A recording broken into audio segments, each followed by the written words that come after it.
Has player empowerment gone too far? We're looking at cases like Zion Williamson, Jimmy Butler. Do players have too much control over what's going on in NBA organizations and the face of the league? What's happening around the NBA? I'm Trevor Lane. This is the Basketball Bulletin. Make sure you subscribe right here to the channel. Right now, only about 20% of you are actually subscribed to the channel. So the other 80%, hit that subscribe button for us. Joining me is Donnie Freeman. Donnie, how you doing? Good. How you doing? I'm hanging in there. It's a Friday. We've got all kinds of stuff going on around the NBA, but I thought Carmelo Anthony had some interesting thoughts on this player empowerment era that we're in. I know for a lot of fans, it's a sensitive subject. So let's see what Melo has to say specifically regarding Zion Williamson and the tricky situation he's in with the New Orleans Pelicans. This is like the dark side to player empowerment. Right? Like we fought for player empowerment. Yeah. You know what I mean? Taking a stance and sitting in lockouts and sitting across these owners and really figuring out the business of this game. I don't even think it's that though, because he don't even have the resume to do that. Like, yo, Zion, put the camera on me, please. Zion, we are waiting. The NBA needs you. They need you just to do what you're supposed to do. I got a rebuttal to that. Donnie, before Melo responds to that, I was talking about this the other day, like a week ago. I was talking about this here on the channel about how the NBA needs Zion. I don't know if he's back on track to be like the face of the NBA anymore. Like there was a point where we thought this guy's going to be the new face of the league. But you look at what's happened with the young stars in this league, or the guys we thought were going to be stars. But look at what happened with John Morant. Like the NBA didn't stop pushing him a bunch, right? We look at what happened with Ben Simmons. That's done. He was supposed to be the next big thing in the NBA. LeBron, Steph, Kevin Durant, they're getting older. The NBA needs guys like Zion at 24 years old to figure things out. I don't think they're banking everything on Zion anymore, but they can't have many more of these young up-and-coming guys not work out. I think there's a lot of pressure on Anthony Edwards right now to become kind of that next big guy. And it certainly wouldn't hurt if Zion were able to figure things out, stay on the floor, and maybe it just requires leaving New Orleans. But the NBA needs these guys to become the next stars because LeBron, KD, Steph, they're only going to be around so much longer. Yeah, I agree. It's just more or less also that we've still got some guys like Jokic and Giannis who are, upper tier stars, some of the best players in the world. We have some ascending stars too, like guys like Shea or guys that have been steady stars for a while now, like Donovan Mitchell. And, when you talk about like some of the younger guys too, we've got Luka, we've got Wemby, who's going to be in there too. Like, so I think Kyrie, of course, not one of the younger guys anymore, but, there's still a lot of star power in the NBA, but there is going to be a really big chasm when those other guys leave because and KD's awesome too, but particularly LeBron and Steph, I think are just like a tick above in terms of popularity and stuff. But I think the real issue is that I think they're all going to leave within just a year or two of each other. Like I really do think we're going to look at the NBA and 3-4 years from now, none of these guys will be in the league. So I think that's really where the problem is. And like you said, there is a lot of pressure on some of our more so like American guys to really take that mantle. And it's been kind of rocky. Even Ant, I think he could be that American guy, but I think he's got to get some of these sound bites out of him because he had another one the other day where he's like, my team sucks, my starting five sucks, or whatever he said. So I think maybe, but to be fair, like I said before, last time we talked about that specific topic, that's not necessarily something that he has to get away from, to be fair, because, Kobe was kind of like that. MJ was kind of like that. It's just Ant's not there yet. So I don't know. But regardless, yeah, you're right. That's just it. Ant hasn't done anything yet to the point where he can say that stuff. The resume. He doesn't have, as Melo's talking about, the resume. All right, let's get back to here to see what Melo has to say. Just know we are waiting. Like everybody in our era or a little past our era is getting older. We need him. We need him. He was supposed to be it. So all we need you to do is show up on time. Yes.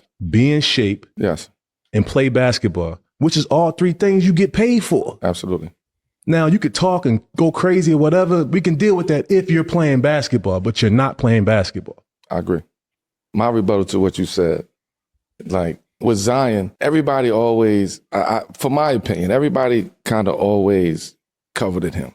Mm-hmm. Right? Like, he don't have the resume. That's why I have a rebuttal. He don't have the resume that we all would be looking for, that we think where he should be at this point in his career. Right. But he has the star power, right? So when you have the star power, everything else comes with that. Inside that organization got to be some real conversations with this man. Do you want to be here? If you want to be here, we got to figure this shit out. But what you doing, being hour late, that shit is unacceptable. Like, at the end of the day, you got to be accountable. You got to hold yourself accountable. And yeah, okay, so yeah, right. He's got to be on time, but like Carmelo's saying though, they need to have that conversation in the organization. Does he want to be here or not? Because if he doesn't want to be in New Orleans, and that has been made clear, and he doesn't want to be there, and he's not going to be in shape, and he's not going to stay on the floor, and you're going to have all these problems, then number one, it behooves the Pelicans to move off of him. But it's also going to be best for the NBA as a whole, as a league. When we're talking about Adam Silver staying up at night, thinking about KD, LeBron, Steph being gone soon, it is better for the NBA if the Pelicans send him somewhere, if the going somewhere else solves all of these problems.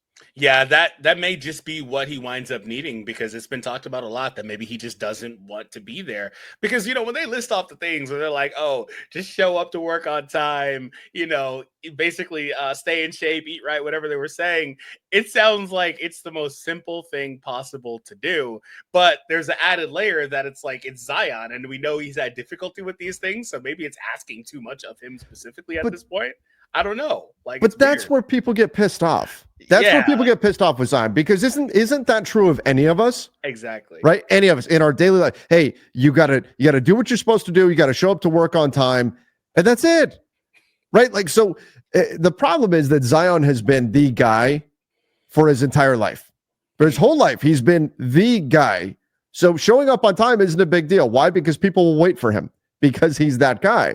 But now the league needs him to be a superstar. The Pelicans need him to be a superstar. And he has to set the tone for everyone else. It can't be about, oh, I've got this status, and so I don't have to show up on time. You're setting the tone for your entire team. Zion needs to go from being the superstar, it's all about him, to recognize that he has to be the leader. If he's going to be that superstar, he has to be the one setting the example for the rest of his teammates. And if he's not wired that way, something's got to change really, really quickly, because that's what separates the greats from the guys that are just a flash in the pan. And I worry that Zion is going to be the latter, and he shouldn't be. He's an insane talent.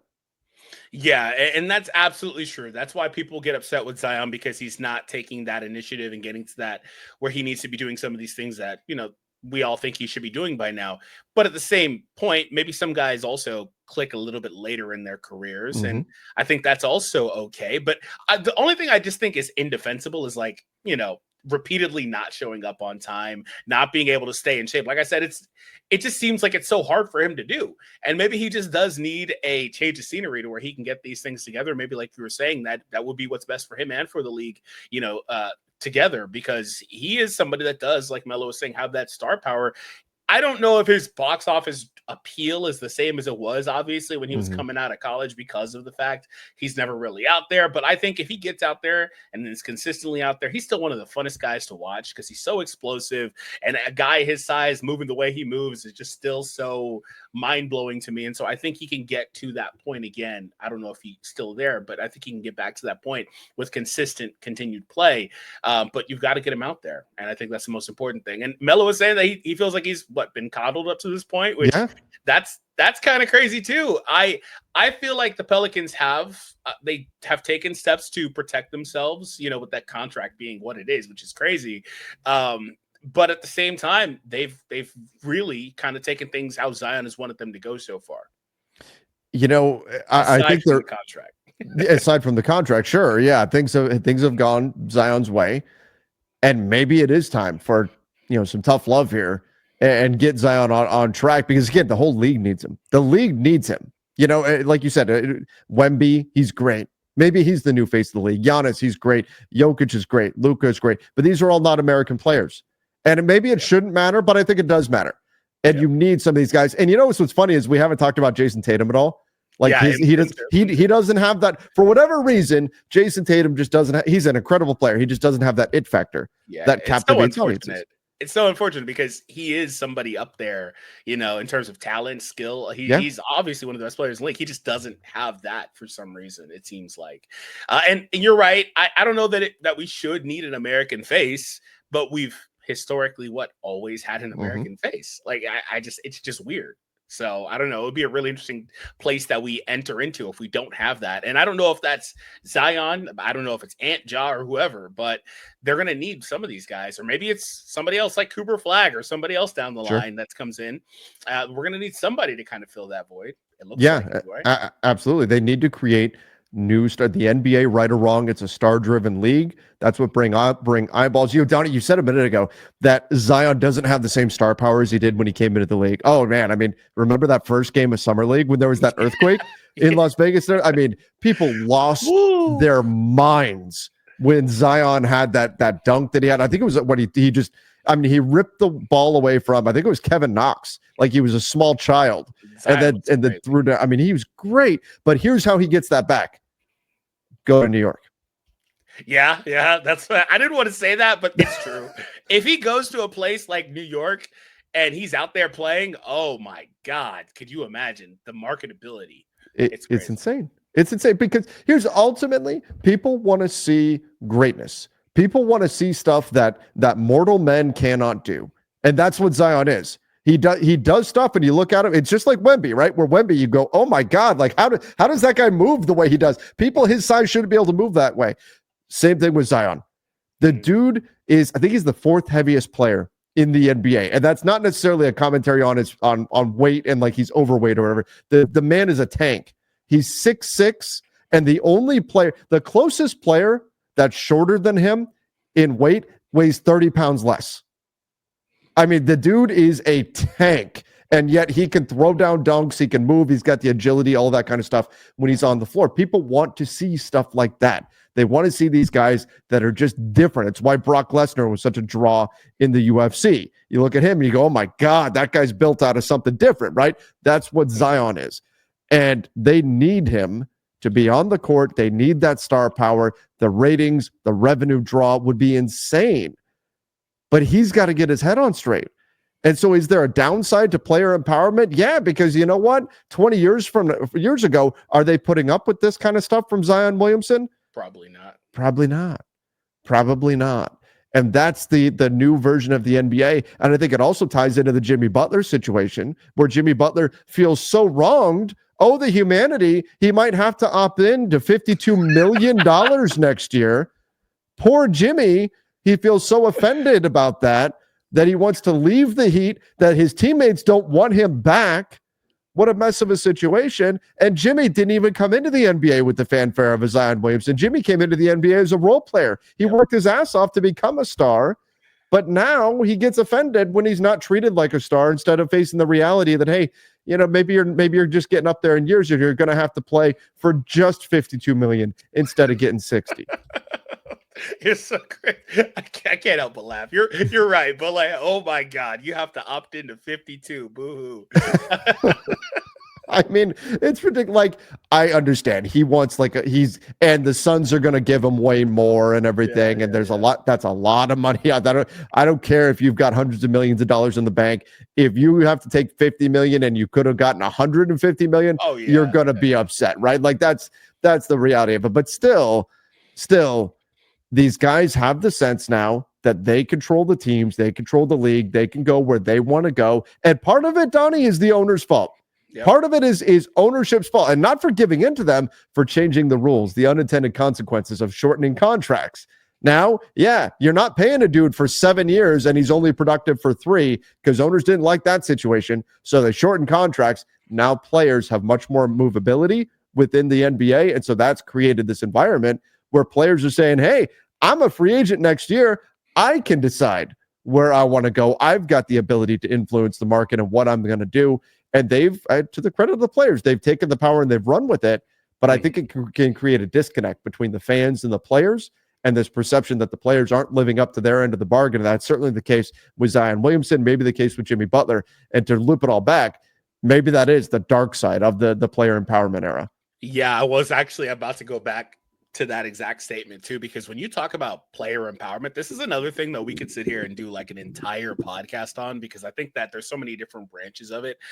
Melo talked about how in the beginning, they're all for player empowerment to make sure that things go proper for the players and all that stuff on the opposite side, not just on the court side, but the other stuff that's important to these guys.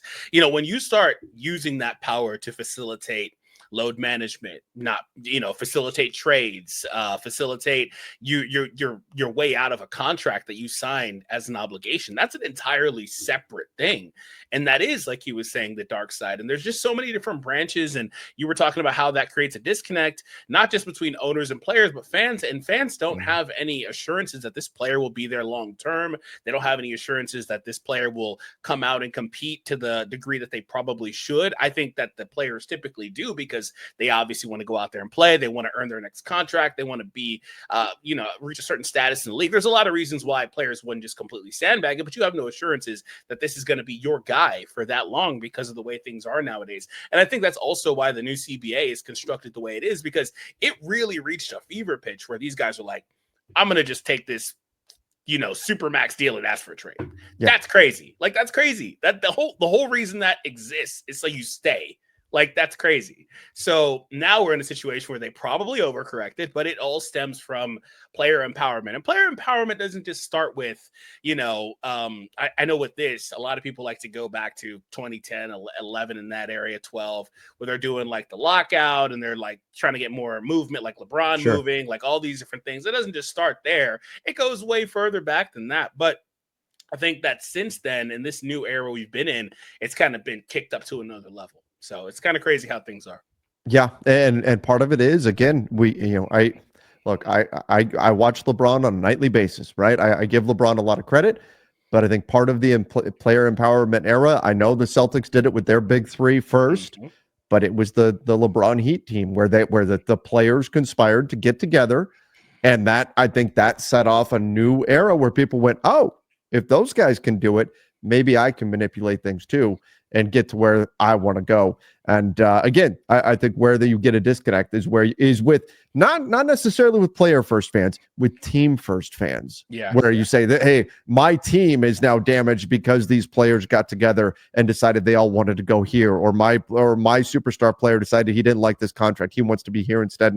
Now my team, the team that I support, is damaged, and that creates that disconnect between what the fans want to see and what the players want and what's best for all involved. So look, it's a very complicated dynamic, and I don't want to paint this as the players are all in the wrong here. They're certainly not. We can certainly make the counterpoint that, hey, look, teams can trade players at the drop of a hat whenever they want. Shouldn't players also have a say? Look, there is a strong argument on the other side as well. But it's interesting that here you have Carmelo Anthony, who's a superstar in the NBA, who got to be part of the player empowerment era.